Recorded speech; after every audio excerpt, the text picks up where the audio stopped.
Between 1914 and 1918, a revolutionary new theatre of war was created, the air.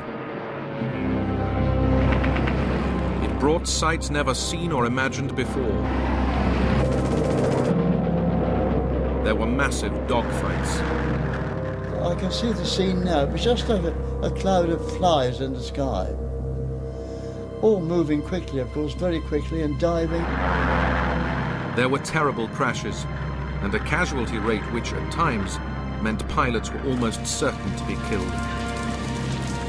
I kissed my mother. I cleared everything right up and I said, "Goodbye, Mum. I don't think I shall ever see you again." And that is the attitude you had to take. You were going to die. This air war saw aeroplanes which somehow took off from a platform on a ship's guns. And the invention of a radical new concept, the aircraft carrier. It fueled a technological arms race as designers on both sides sought to outwit each other. A race which ushered in the modern age of fighters and bombers. And a new breed of hero, the ace. Now this war in the skies can be seen as those pilots saw it, in color.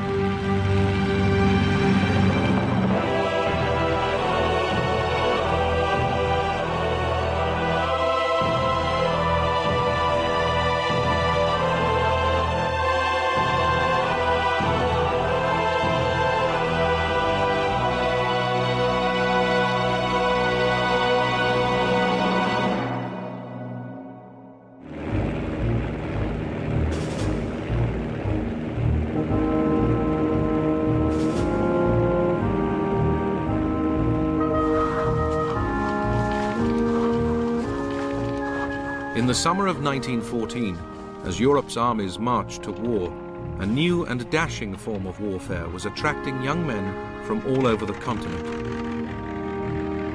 In Britain, they queued up to join what was called the Royal Flying Corps. The minimum age for a budding pilot was 17.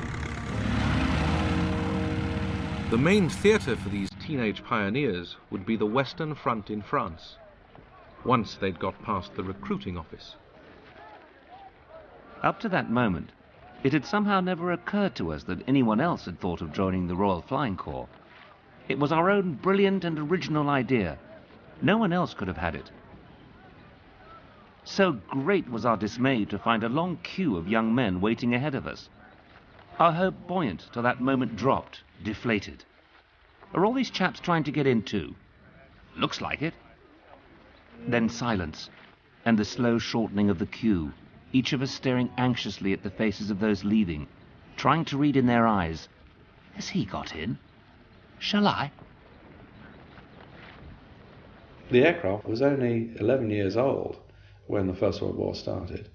And if you think of yourself as a 19 or 18-year-old boy, really, looking at these machines, they are the Ferraris of their day. They are the Harriers of their day.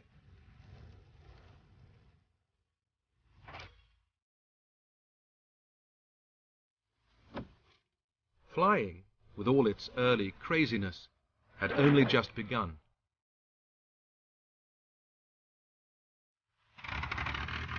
In 1903, the Wright brothers made the first powered flight at Kitty Hawk in North Carolina.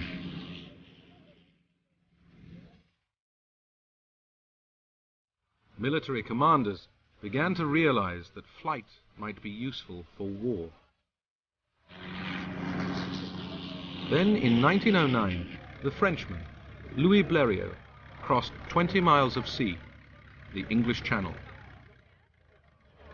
As he looked beneath him, he was seeing the world quite unlike anyone before. And that became the plane's military purpose, to give the commander on the ground a bird's-eye view of the battlefield.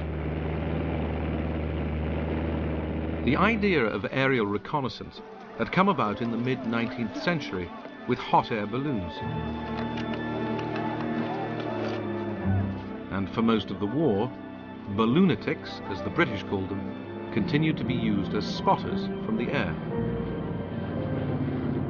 But the gas-filled balloon became an easy target for enemy attackers.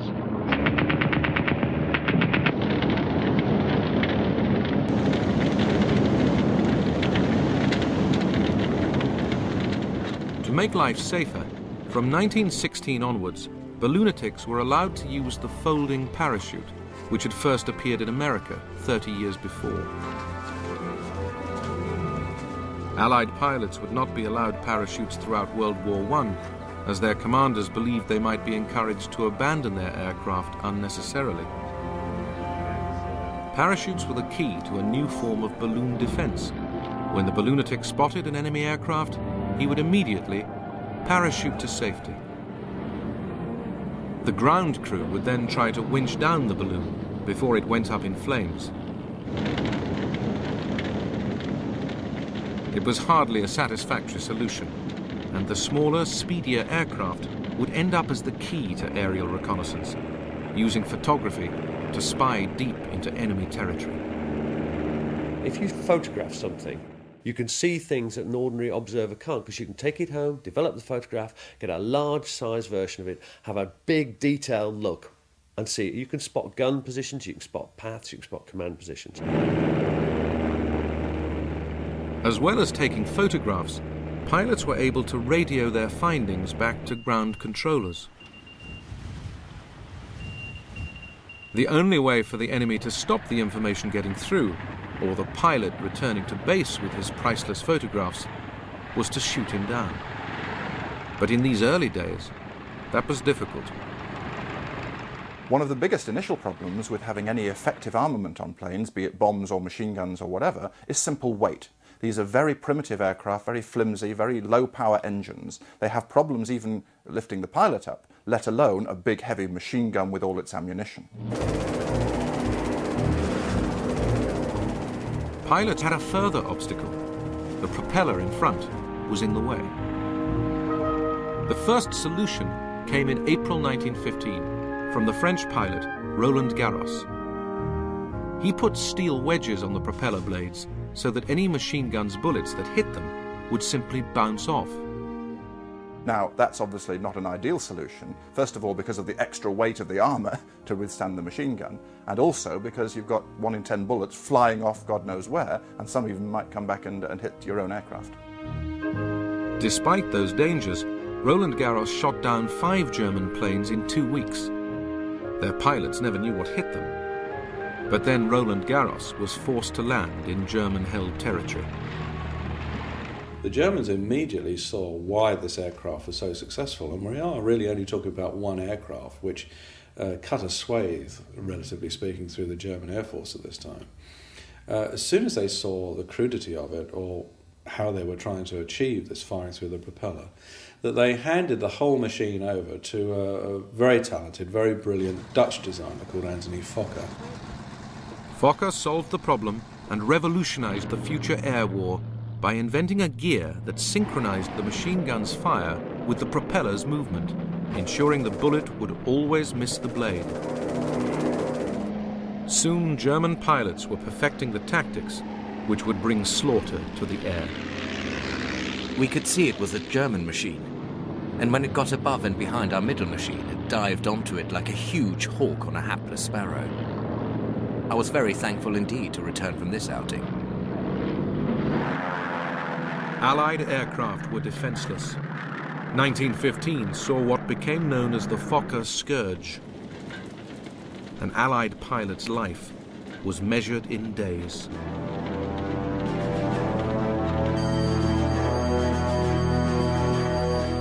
The Fokker Scourge of 1915 was annihilating British and French pilots.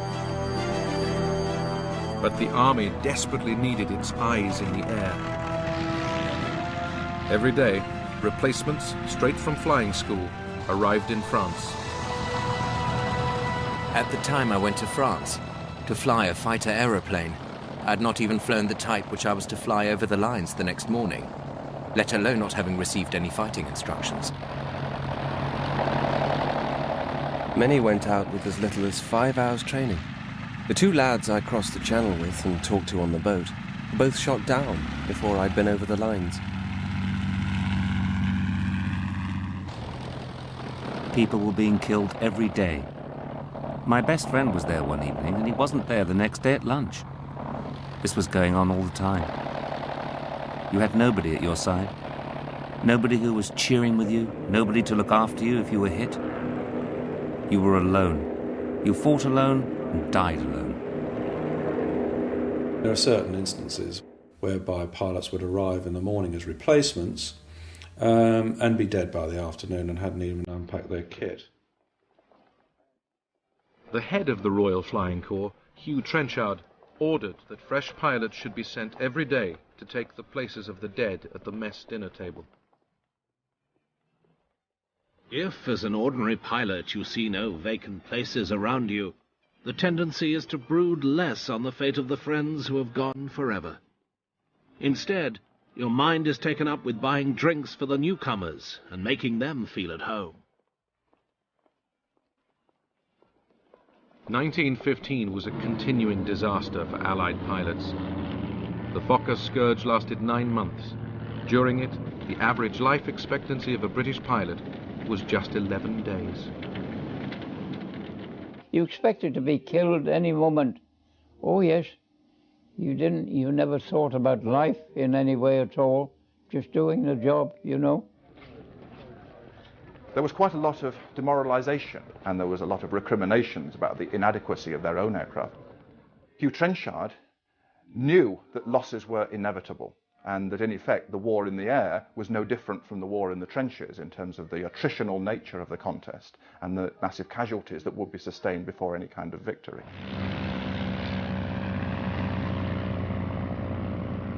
By the summer of 1916, the Allies had caught up in the technological arms race.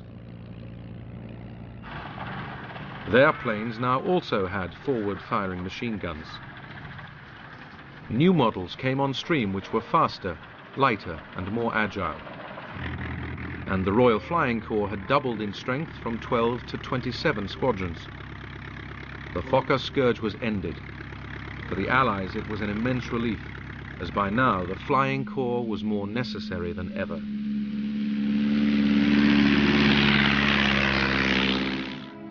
The stalemate of the trench war had lasted nearly 2 years. Both Allied and German commanders were desperate to break it. In February, the Germans had launched a massive offensive at Verdun, and the French were holding on for grim life. To relieve them, the British Army planned its attack at the Somme in July. Aerial reconnaissance was vital, not only for pinpointing German targets, but also for guiding artillery fire. With their new, improved planes, Allied pilots went into action. Some became household names. Men like Albert Ball. Albert Ball was an inspirational pilot for the Royal Flying Corps because no odds were too great for him, and it in a way mirrored the whole Royal Flying Corps approach that Trenchard had. They were not afraid of odds. They would always go for it, even if it meant their own death. They say I crashed to the ground at 120 miles an hour, and to look at the undercarriage I should think that I did. However, it's nearly ready for flying again now. It was a rum feeling coming down, for I had time to see that my number was up. However, it wasn't. Ball was not the future of the Royal Flying Corps. He couldn't be. He relied on luck to stay alive. He'd come back with his aircraft riddled with bullets. Albert Ball was killed at the age of 21. He'd shot down 44 German planes. The French, in particular, were quick to exploit their aces. By focusing on the lives of the heroes of the air, they could distract the public from the carnage of the trenches. Successful pilots were courted by the press and paraded in high society.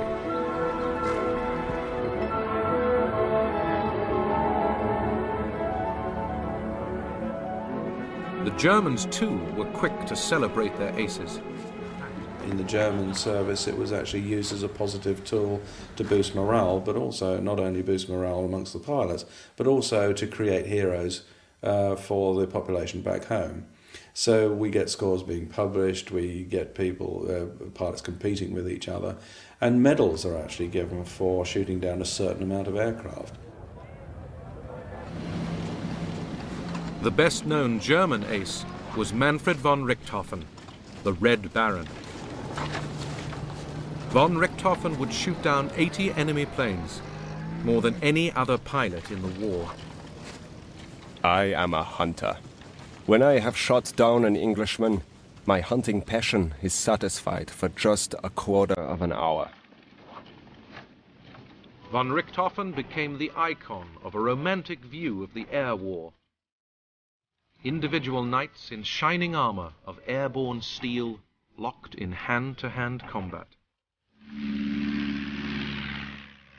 To be alone, to have your life in your own hands, to use your own skill single-handed against the enemy. It was like the jousts of the Middle Ages, the only sphere in modern warfare where a man saw his adversary and faced him in mortal combat, the only sphere where there was still chivalry and honor. If you won, it was your own bravery and skill. If you lost, it was because you had met a better man.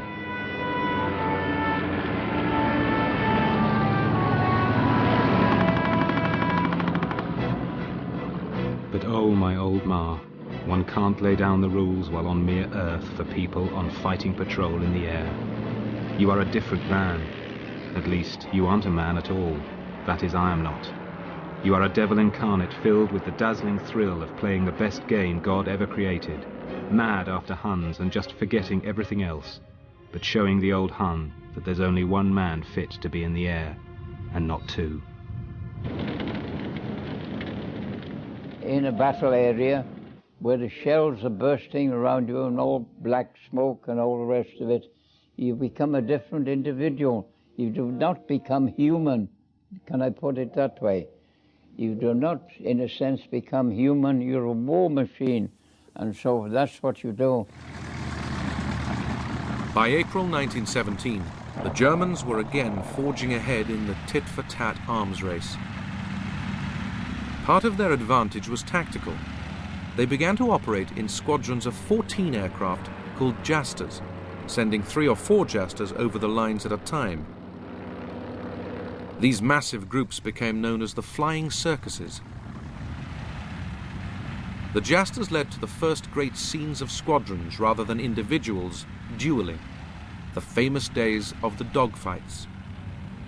British and Allied squadrons would meet the German Circuses in the skies over the trenches and battle to the death, often to the amazement of infantrymen below.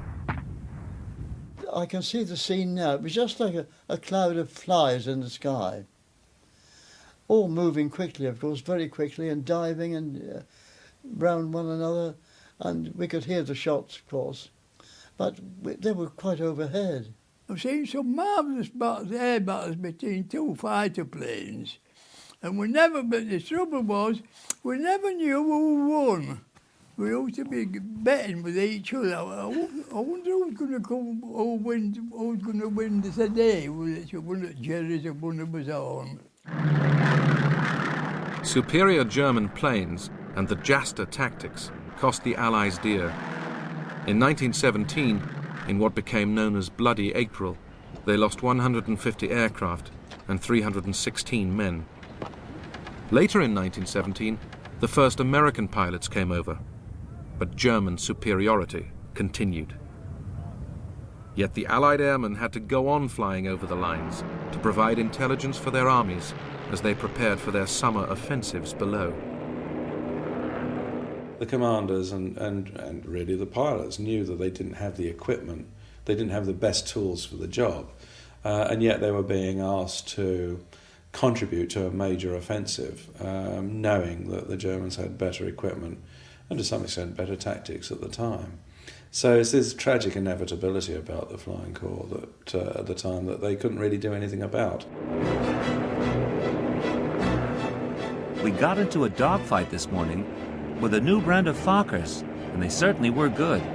This fellow just hung right there and sprayed me with lead like a hose. All I could do was watch his tracer and kick my rudder from one side to the other to throw his aim off. Heavy though their losses were throughout the war, British pilots knew that they were a tiny fraction of the ever-rising death toll on the ground. And the life of the airman, although often short, was at least one of relative luxury compared with the lot of the PBI, the poor bloody infantry, in the trenches. When we were flying at about 17,000 feet, it gave you a wonderful feeling of exhilaration. You were sort of, I'm king of the castle. You were up there, and you were right out of the war. I'd been in the infantry, and we were always lousy, filthy, dirty, and very often hungry, whereas in the flying corps, it's a gentleman's life. When they were on the ground, the pilot's life was very strange, because they faced death on a daily basis in the skies, but then they'd fly back to their airfield, and there they had a comfortable mess, good food, decent bed to sleep in. It's quite lovely tootling back from patrol in the evening, knowing your day's work is done with the west aflame and the east dimly mysterious. So here I am, all alone in the gorgeous May sun, and a little finicky breeze making things so nice. I can just hear the guns going, but bar that, the war seems very far away. Thank God.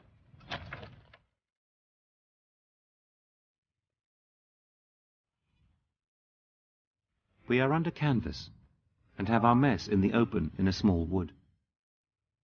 It is very nice when the weather is hot, as it has been lately. Although we are within range of the shell fire from big guns, at present you would not know there is a war. I'm sitting in a wood out of the sun, and the only things to be heard are the machine guns shooting away in the distance, and the mess gramophone.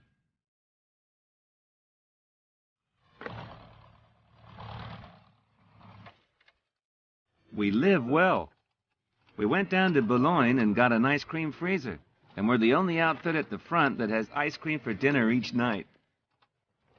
In the midst of life, we are in death. And in the midst of death, we managed to have a hell of a lot of fun. Bronx cocktails, chicken livers en brochette, champagne, strawberry ice cream, and Napoleon brandy.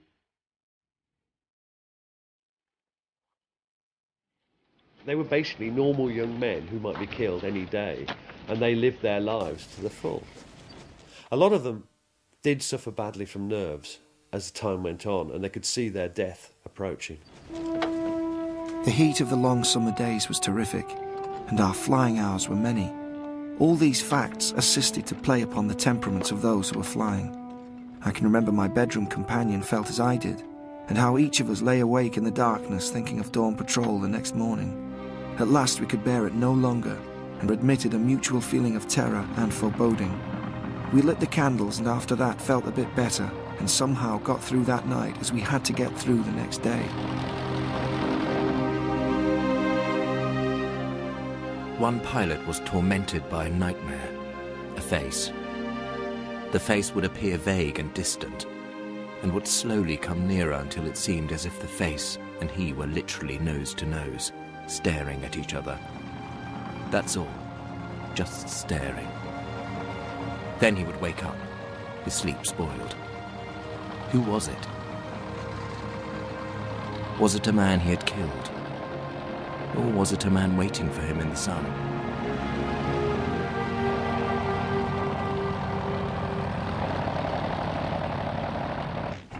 Even the apparently invincible Red Baron, though he may have been free from fear, was not immune from death. It was a prospect he almost seemed to welcome. A glorious death. Fight on and fly on to the last drop of blood and the last drop of petrol, to the last beat of the heart and the last kick of the motor. A death for a night. A toast to his fellows, friend and foe. Ironically, the Red Baron, the greatest ace of them all, would be shot down not by an Allied plane, but by a machine gun on the ground.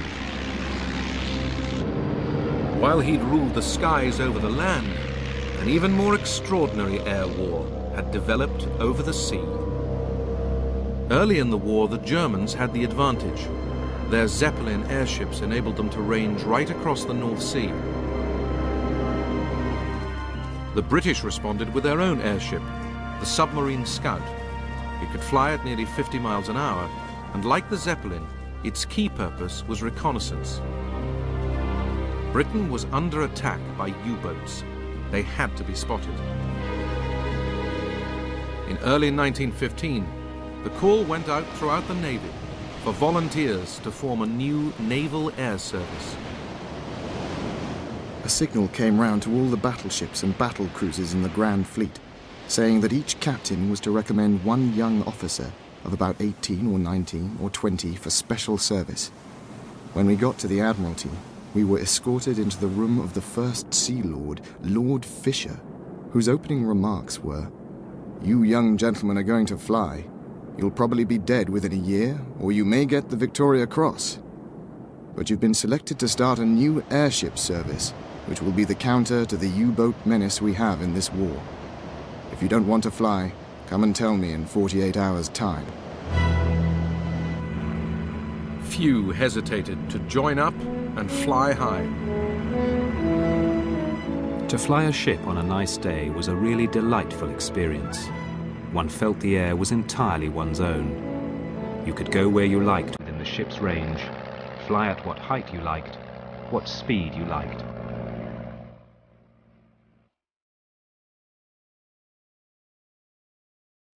British airships grew ever more sophisticated. As well as spotting German targets, they set out to bomb them. But it was crude technology. We could keep up long hours, but our bomb capacity wasn't very great at all. We had quite small bombs which were more or less lying loose, rolling around on the floor. Eventually we hung them over the side on bits of string and carried sheath knives to cut the bit of string to drop the bomb. However graceful, balloons were hardly the ideal hunter-killers. What the Navy needed was more heavily armed and faster aeroplanes which could operate at sea. The prime reason remained the need to counter German U-boats. In 1915, Germany had declared unrestricted U-boat warfare and was attacking any merchant ship heading for Britain without warning. Hundreds of ships were being sunk. Britain, which depended on trade to survive, was under dire threat. Though U-boats attacked from underwater, they still had to spend most of their time on the surface. Planes would be the best way to spot them, and could also help to sink them. But finding a way of enabling these early short-range planes to cover wide tracts of sea presented huge technological challenges. The Royal Naval Air Service's greatest contribution to air warfare was pioneering the use of aircraft at sea. Early on in the war, these airplanes would be float planes. The wheels of these planes had wooden floats attached, so they could take off and land on water. But getting the early float planes into the air was a painful business. To get the float plane onto the surface of the sea, you have to stop the ship and use a crane to lift it over the side. This is uneconomic, it wastes time, wastes energy. Taking off from the surface needs an awful lot of power, and the floats are heavy, cumbersome, and they slow the plane down. Then to get the plane back on board, the same process. Landing the plane on the sea, stopping the ship and hoisting the plane up had to be reversed. It was an amazing sight.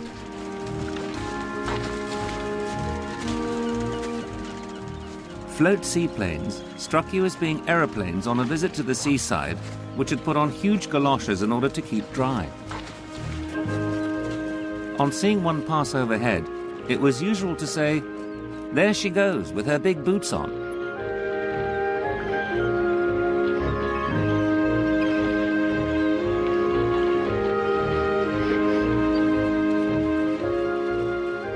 How to transport their seaplanes bedeviled all the warring nations.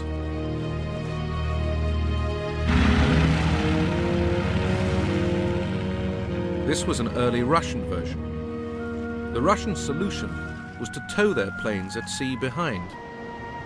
All very well when it was calm, hopeless in a storm. As for the Germans, their fleet hardly ever put out into the open sea, so their seaplanes were launched from slipways. But for pilots of every nation, the flying was chancy. What worried me the most was the thought of being seasick. I had seldom been afloat apart from 1 or 2 rowing boat trips at the seaside, and I imagined that everyone except hardened sailors was automatically ill whenever there was any swell. After running a very long way, you pulled back with all your might, and with any luck lumbered into the air to stagger round at 300 or 400 feet. Although on one occasion my logbook tells me we actually reached 1,200 feet. The first British mass-produced seaplane was the Short. It was more than simply a spotter, as it could be armed with bombs. That added weight, and pilots didn't always make it into the air. I taxied out before a full gallery, onto a sea as calm as the proverbial mill pond. You think that the machine would unstick? Not by a jugful. I squatted about on the glassy surface like a wounded duck for 20 minutes or more, until the water in the radiator was boiling and the cockpit was like a Turkish bath. These primitive seaplanes cannot operate off anything really other than an extremely calm sea. They can't take off or be recovered unless the sea is absolutely flat calm. And obviously in the North Sea, that doesn't happen very much. A further answer to the U-boat threat was to build a much longer range aircraft which could operate from calm harbours. The flying boat came into being. In 1917, a flying boat sank its first U-boat, but their pilots had no backup. Personally, I consider flying boat fighting was more desperate work than that carried out over the French front. I say this because, added to the ordinary chances of combat, you had the long journey over a deserted sea both before and after your fight. The North Sea is a nasty customer, fog, high seas, low cloud, etc. being more the rule than the exception. You always knew that if you got engine failure or some trivial mishap, you had the ever-present chance of being drowned, with only the smallest chance of rescue.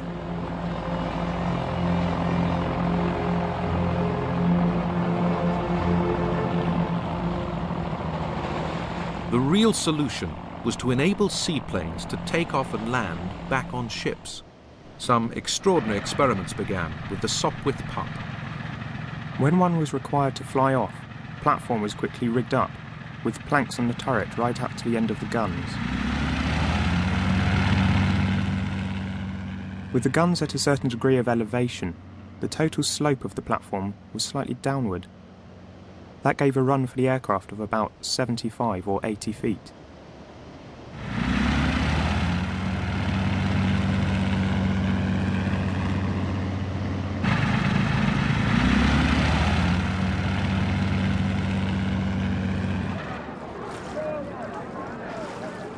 It was a great risk that the pilot would not get flying speed and would stall and fall into the water. But he would only miss the crest of the waves by not more than a couple of feet if he had judged the thing properly. It was an extremely hazardous operation, and I used to watch these pilots with enchantment, with great admiration for their courage and skill.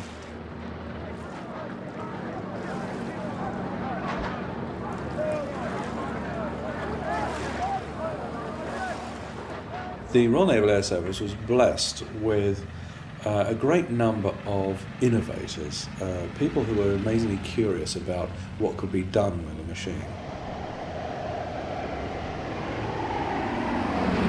And it's these experiments that move the Royal Naval Air Service, or maritime flying, into a completely different realm, because the inevitable result of these experiments was the development of the aircraft carrier. In August 1917, a Sopwith Pup successfully landed on HMS Furious, a cruiser which had been converted to become Britain's first aircraft carrier. The first thing we had to do was to learn to fly on and off the foredeck. I remember the captain said, "You may as well take a revolver and blow your brains out." You have to synchronize the speed of the ship with the speed of the plane, which is quite difficult. Whatever the difficulties, a new type of warfare had been born.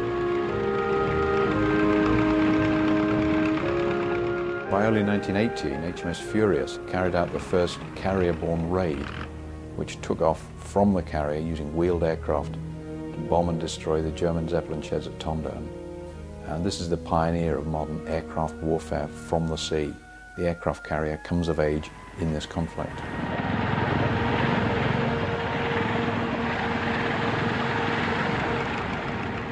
At the same time, yet another technological breakthrough was happening on land. The birth of the heavy bomber.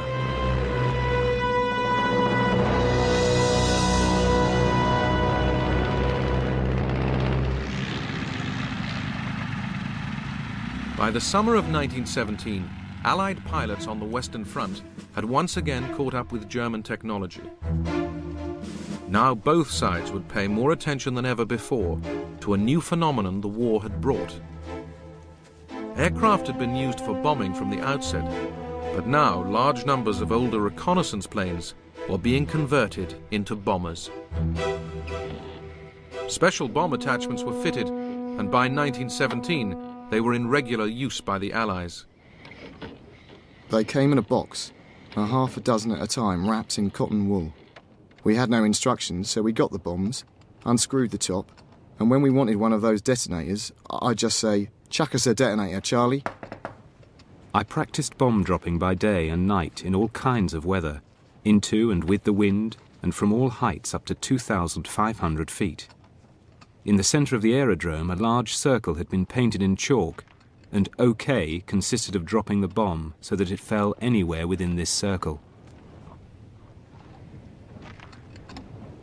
Bombing was used to try and interfere with the movements of enemy troops. They would try and attack bridges, they would try and attack railway tracks, stations, railway junctions, anything that could impede the enemy.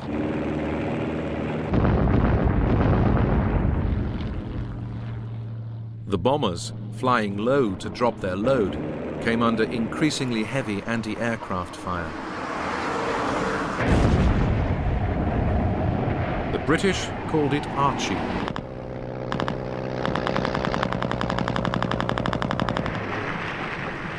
But trying to shoot down an aircraft from the ground was difficult. They come that fast.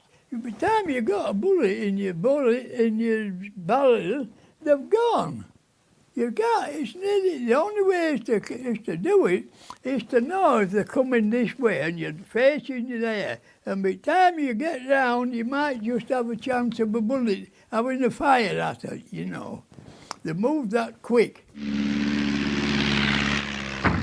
Gradually there were more and more anti-aircraft guns, but not that many aircraft were shot down by them. It was more a disruptive thing, and it's a very good indicator of the nerve of a pilot, because they'd laugh at Archie. Well, first they'd be scared, then they'd laugh at it, and then as their nerves started to go, they'd start to obsess on it and start to worry that this day that puff of smoke next to the aircraft might actually hit them.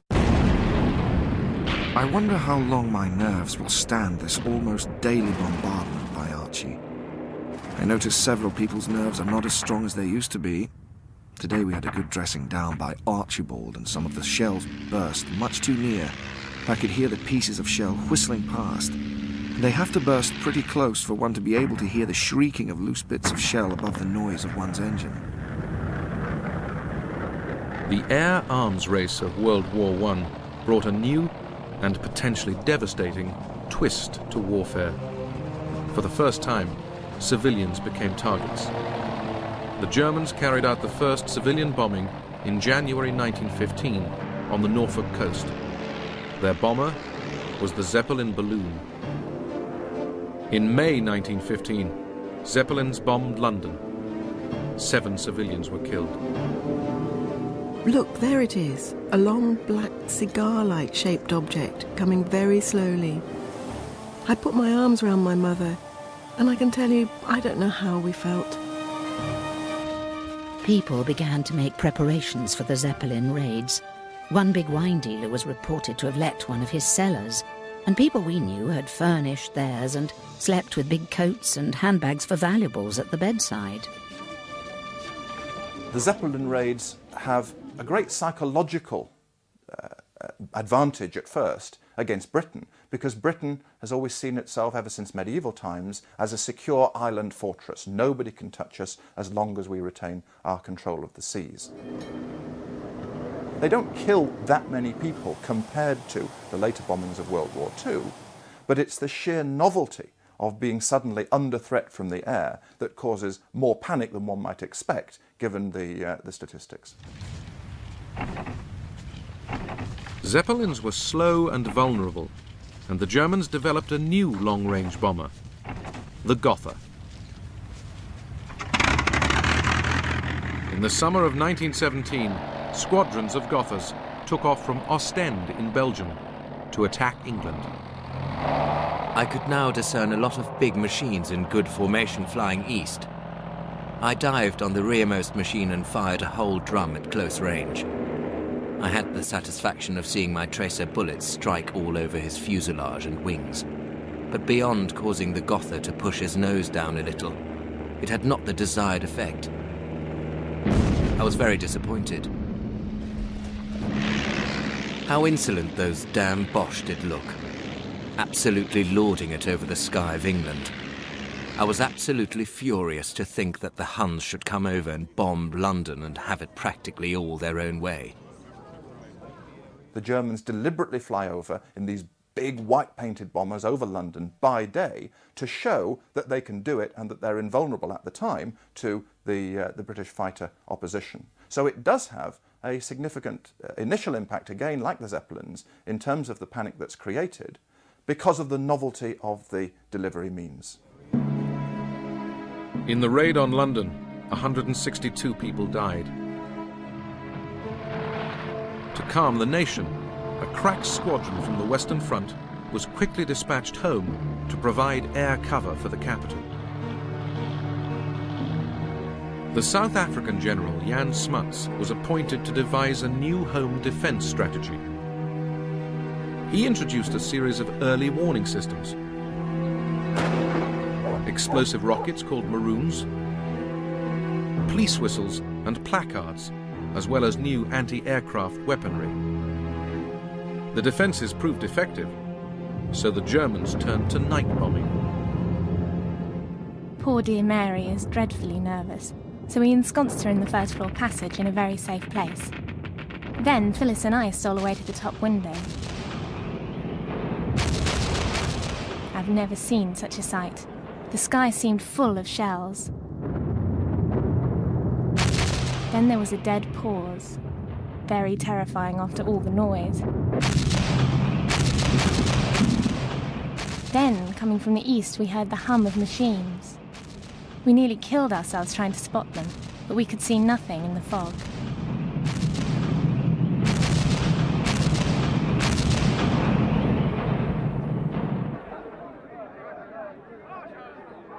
Even by night, the British anti-aircraft defences proved so effective that the bomber raids petered out. The last Gothas came in May 1918.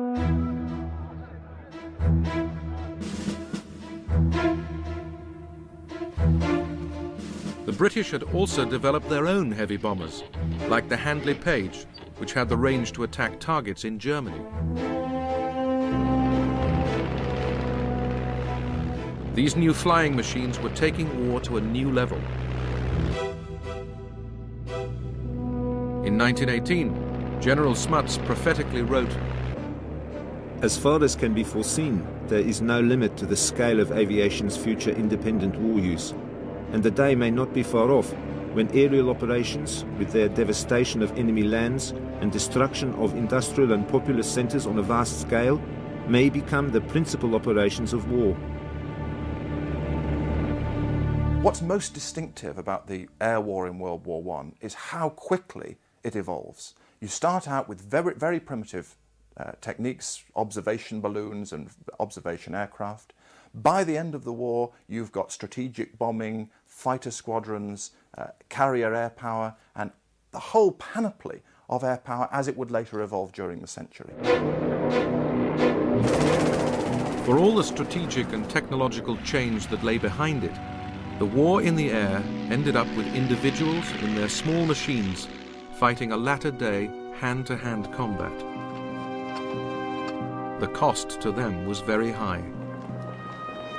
These young pilots may have died in their thousands rather than the millions in the trenches, but their chances of survival were every bit as low.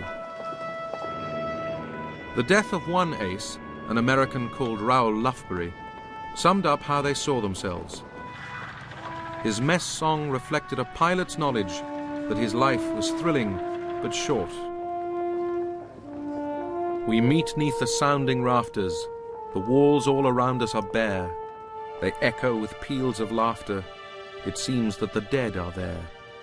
So stand by your glasses steady, the world is a web of lies. Here's a toast to the dead already, hurrah for the next man who dies.